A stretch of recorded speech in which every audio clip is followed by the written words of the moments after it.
21세기 현대 사회에서도 한 통치자가 미치는 그 민족과 국가에 미치는 영향은 지대해야 합니다. 그러나 고대 세계에서 입법과 행정과 사법 모든 것을 통발하는 이런 일을 하고 있는 왕은 현대 사회에서보다 국민과 백성에게 미친 영향은 더욱더 지대하였습니다. 고대 이스라엘 백성은 왕을 세우는 이 일에 대해서 다른 민족보다 늦게 세웠습니다. 사무엘상 8장에 보면 이스라엘 백성이 사무엘에게 나와서 우리도 다른 민족처럼 왕을 세우면 좋겠다 이렇게 말하는 내용이 나옵니다. 이스라엘은 주변의 나라들과는 달리 주변의 나라들이 왕을 세우고 있을 때도 이스라엘에는 왕이 없었습니다. 가장 큰 이유는 이스라엘 민족은 왕은 오직 여호와 하나님이라, 하나님이 우리의 왕이라 이런 신앙을 가지고 있었기 때문에 인간의 왕을 세울 필요를 느끼지를 못했습니다. 그러나 이런 왕을 세우면 좋겠다고 하는 이스라엘 백성의 요청에 따라서 사무엘은 하나님의 허락을 받아서 바로 사울이라고 하는 왕을 세우게 됩니다. 왕은 세웠지만은 이스라엘 백성이 여호와는 우리의 왕이라 하는 이런 믿음은 변치 않았습니다. 왕은 하나님을 대리해서 이스라엘을 다스리는 사람이고 참 왕은 하나님밖에 없다. 이런 신앙을 그들은 계속해서 가지고 있었습니다. 시편에 보면 하나님이 왕이 되신다고 하는 이 사실에 대해서 감사하고 행복해하는 이런 찬양의 시들이 많이 나와 있습니다. 그 중에 시편 96편, 97편, 98편, 99편, 4편은 연이어서 4개의 시편이 다 하나님이 우리의 왕이라 하는 이런 주제를 담고 있습니다. 이 4편의 연속적인 시 중에서 제일 마지막에 위치한 것이 시편 99편, 오늘 읽은 본문의 내용입니다. 하나님은 우리의 왕이라, 하나님이 우리의 왕이 되신다고 하는 이 사실에 대해서 오늘 시편 99편 기자는 얼마나 감사해하는지 모릅니다. 얼마나 만족해하는지 모릅니다. 얼마나 행복해하는지 모릅니다. 하나님이 우리의 왕이라. 1절에 보면 하나님께서 다스리신다. 4절에 보면 하나님은 능력 있는 왕이라 말하고 있습니다. 하나님은 이스라엘 왕뿐만은 아닙니다. 하나님은 온 세상을 다스리는 하나님이십니다. 온 세상이 하나님의 지배 아래에 있습니다. 1절에서 3절에 보면 온 세상을 지배하시는 하나님, 그러나 4절 이하에서 온 세상을 다스리는 하나님은 특별히 택한 백성 이스라엘의 하나님이라 하는 것을 강조하고 있습니다. 하나님께서 그 백성을 택하여 주시고 택한 이스라엘 백성의 왕이 되셨다. 여기에 대해서 오늘 시편 기자는 말할 수 없는 행복과 감사와 만족을 느끼고 있습니다. 하나님은 거룩하신 분이기 때문에 거룩하신 하나님이 우리의 왕이라 하는 것이 얼마나 행복한지 모릅니다. 오늘 시편 99편은 세 단락으로 나누어집니다. 1절에서 3절, 그리고 4절, 5절, 그리고 6절에서 9절. 그런데 오늘 시편에 보면 각 단락이 끝나는 3절과 5절과 9절은 하나님은 거룩하시도다. 하나님은 거룩하심이라. 하나님은 거룩하신 분이라고 하는 것을 각 단락의 마지막에서 강조를 하고 있습니다. 거룩하신 하나님, 거룩하신 하나님이 우리의 왕이 되신다. 상상할 수 없는 일입니다. 왕이 얼마나 중요한데 거룩하신 하나님이 우리의 왕이 되시는가? 이런 행복과 이런 감사가 어디에서 찾을 수 있을 것인가? 거룩하신 하나님, 그 하나님이 우리의 왕이시라. 오늘 시편 99편 기자는 이렇게 우리들에게 말하고 있습니다. 거룩하신 하나님을 왕으로 삼았을 때 그 왕은 어떤 왕인가 하는 것을 오늘 본문은 또한 말해주고 있습니다. 오늘 시편 99편 기자는 하나님은 거룩하시기 때문에 첫 번째로 하나님은 공의로 다스린다, 정의를 사랑하신다 하고 말하고 있습니다. 거룩하신 하나님은 정의와 공의의 하나님입니다. 오늘 4절에 보면 하나님은 정의를 사랑하고 공의를 굳게 세우시며 정의와 공의를 가지고 이스라엘을 다스리시는 하나님이라 하는 것을 말하고 있습니다. 왕이 가져야 될 여러 가지 속성이, 자격이 필요하지만 아마 가장 중요한 것은 정의와 공의일 것입니다. 정의와 공의로운 왕, 이런 왕이 백성들을 행복하게 만들 수 있습니다. 오늘 시편 기자는 바로 우리가 섬기는 우리의 왕은 공의롭고 정의로 다스리는 하나님이시라 이렇게 말하고 있습니다. 백성들이 억울할 때 그 억울함을 덜어주고 풀어줄 수 있는 이런 왕이 참으로 정의로운 왕입니다. 편파적이지 않고 공평한 왕이 정의로운 왕, 공의로운 왕입니다. 오늘 시편 기자는 아무리 생각해도 그 하나님은 정의와 공의가 넘쳐 흐르는 거룩하신 하나님이라. 이런 하나님을 왕으로 삼고 있는 백성이 얼마나 행복한가 하고 말하고 있습니다. 우리는 하나님을 왕으로 삼는 백성입니다. 우리 그리스도인들은 하나님을 왕으로 삼는 백성입니다. 오늘 시편 기자가 하나님은 공의로 다스리는 하나님이기 때문에 그런 하나님을 왕으로 삼는 우리는 행복하다 말하고 있는 것처럼 이런 공의의 하나님을 왕으로 삼고 있는 우리에게 정말 행복함이 있는가, 우리는 감사와 만족이 넘치고 있는가 하는 것을 생각해 보아야 합니다.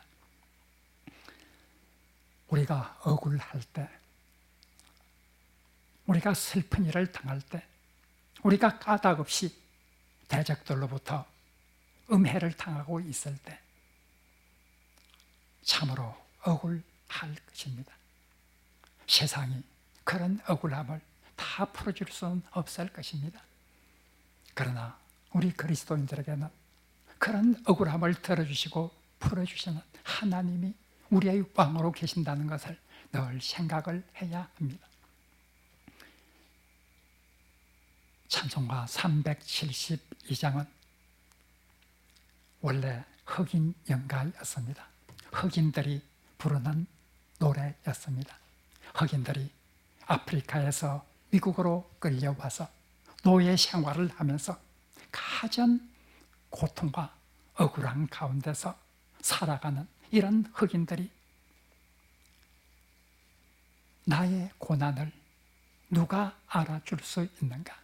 내 슬픔을 누가 알아줄 수 있는가? 우리 흑인들이 노예로 당하고 있는 이 슬픔과 고난의 현실은 세상 누구도 알아주지 못할 것이다. 그러나 내 주 밖에 누가 알아주겠는가?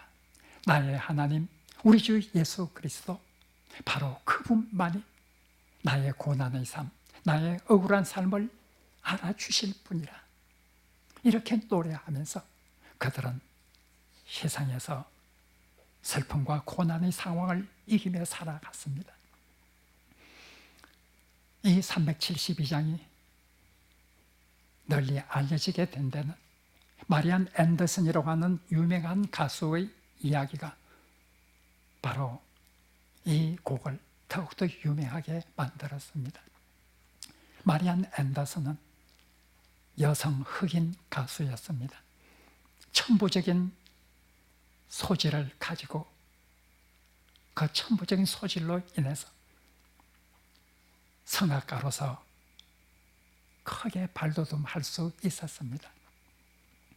그러나 흑인이라는 것 때문에 여러 가지 제약이 있었고, 흑인이라는 것 때문에 참으로 많은 고통의 세월을 보내야 했습니다. 그는 세계적으로 유명한 가수가 되었지만 워싱턴 DC에 있는 컨스티튜션 홀에서 공연을 계획했지만 흑인이라는 이유 때문에 이 공연장을 내어줄 수 없다는 통보를 받습니다. 마리안 앤더슨을 사랑하는 사람들이 바로 링컨 기념관에서 공연을 할 수 있도록 이렇게 해주었습니다. 마리안 앤더슨이 링컨 기념관에서 공연을 할 때 수많은 사람들이 몰려들었습니다. 7만 5천 명, 상상할 수 없는 사람들이 몰려들었습니다. 거기에서 마리안 앤더슨은 열심히 노래를 불렀습니다. 마리안 앤더슨이 공연을 할 때마다 가장 즐겨 불렀던 찬송 중에 하나가 바로 372장 찬송입니다. 흑인으로서 참으로 억울하고 말할 수 없는 시련과 고통을 당하면서 자기의 선배들이 불렀던 그 찬송을 부르면서 그 고난의 세월을 이겨나갔습니다. 그가 이 찬송을 부를 때에 많은 사람들을 울렸습니다. 이 찬송은 그의 목에서 나오는 찬송이 아니라 그의 가슴에서 나오는 찬송이었기 때문에, 그가 경험한 생생한 정언을 말하고 있기 때문에, 그가 체험한 모든 고난의 상황을 담아서 말하고 있기 때문에 앤더슨이 이 찬송을 부를 때 많은 사람들은 함께 울 수밖에 없었습니다. 억울함을 당할 때, 세상이 그 억울함을 풀어주지 못할 때 우리는 하나님이 우리의 왕이시라. 세상은 공의롭지 못하고 세상은 정의롭지 못하지만 공의로운 하나님, 정의로운 하나님이 우리의 왕이시고 그 왕 앞에 나가서 우리의 상황을 아뢰 수 있다고 하는 이것이 우리에게는 얼마나 행복한 일인지 모릅니다.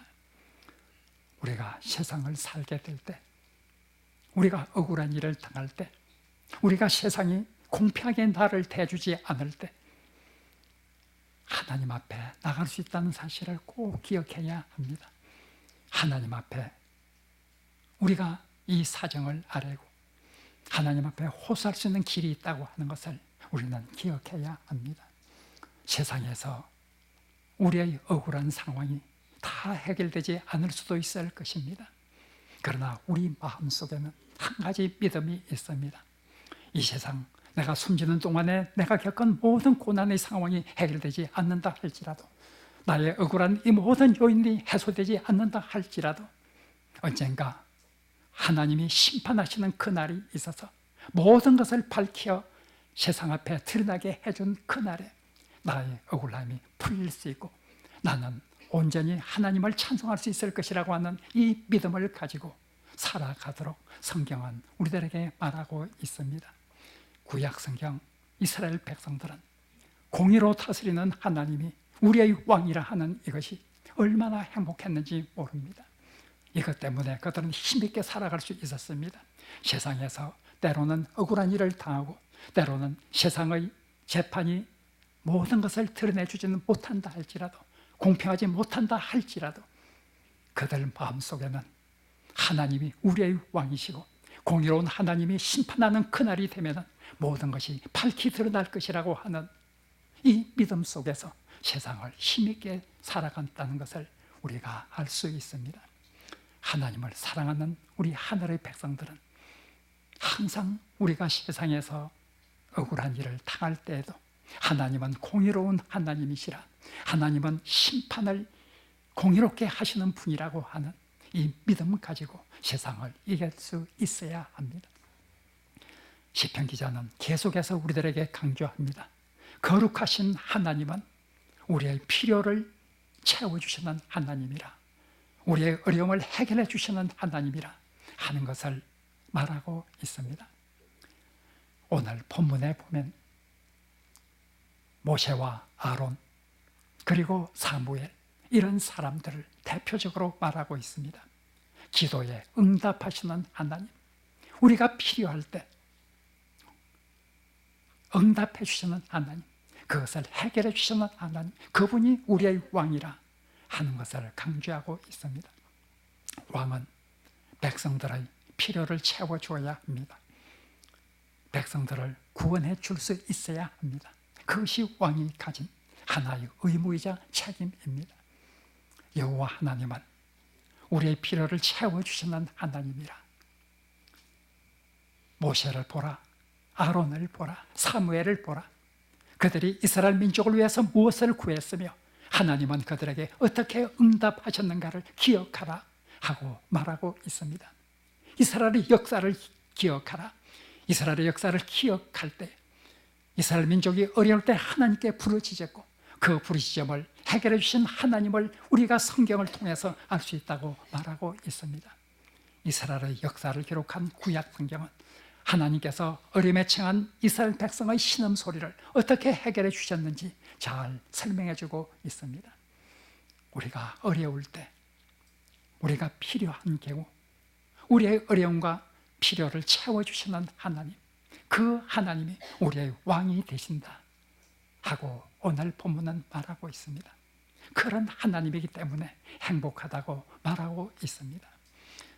우리가 세상을 살면서 많은 것이 필요한 사람들입니다.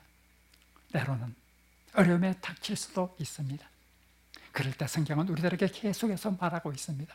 우리의 왕이 되시는, 그리고 우리의 아버지가 되시는 하나님 앞에 나가서 기도하라 하고 말하고 있습니다.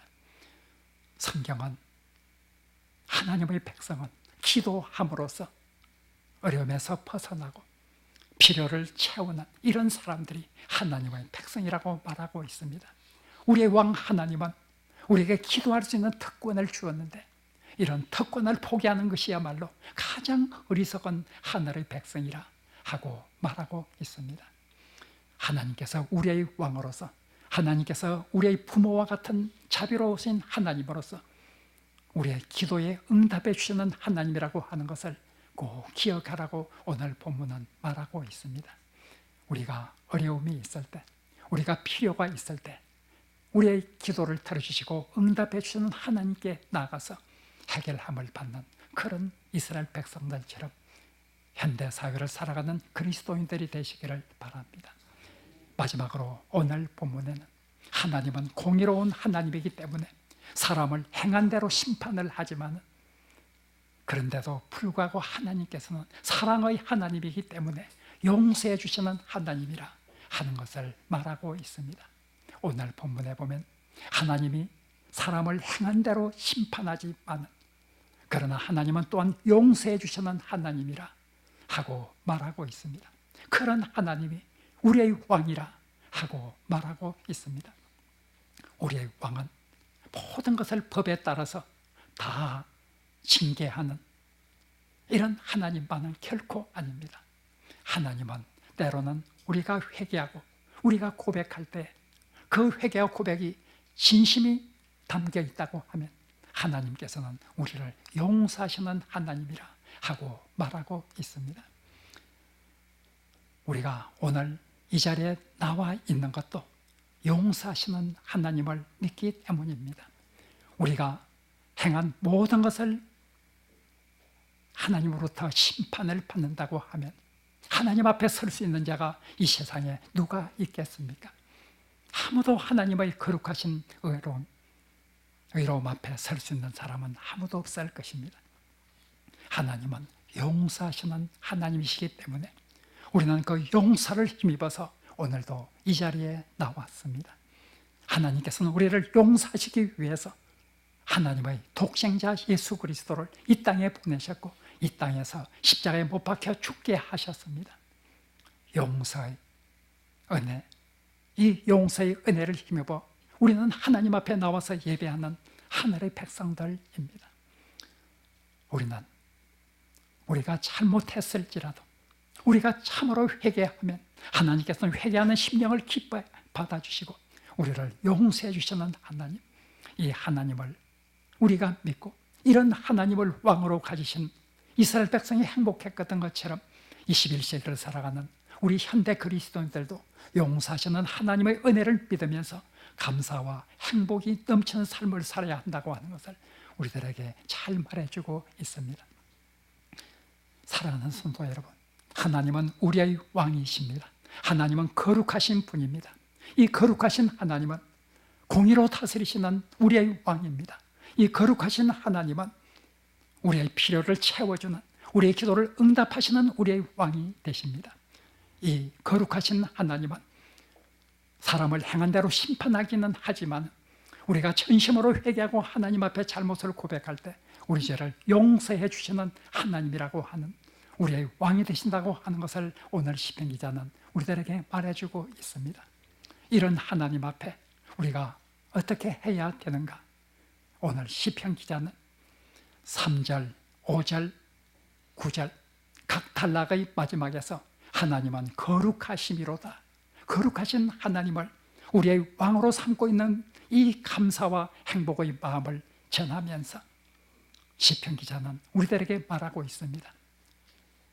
찬양하라, 경배하라, 예배하라. 5절에서 찬양하라, 우리의 왕은 거룩하시기 때문이다. 두 번째 단락의 마지막에서 경배하라, 우리의 하나님은 거룩하시기 때문이다.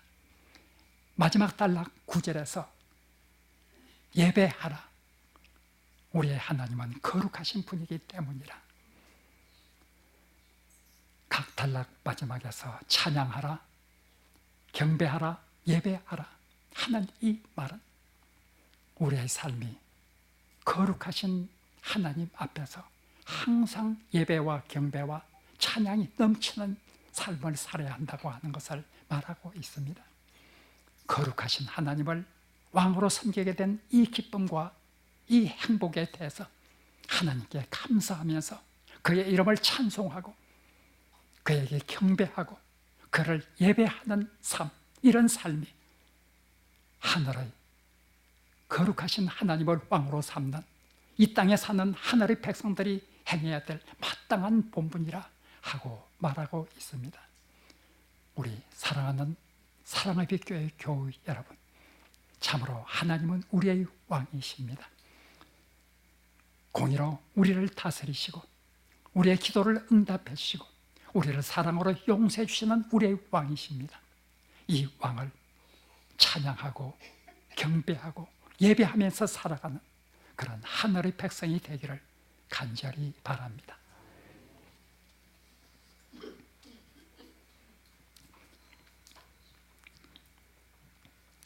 하나님, 공의로 다스리시는 우리의 왕 하나님, 우리를 필요를 채워주시고 우리의 기도를 응답해 주시는 우리의 왕 하나님, 우리를 사랑으로 용서해 주시는 우리의 왕 하나님, 이 하나님 앞에 오늘도 나와서 우리가 예배하오니 우리의 예배를 받아주시고 우리의 삶 속에서 우리의 왕이 되어 주시옵소서. 예수님 이름으로 기도합니다.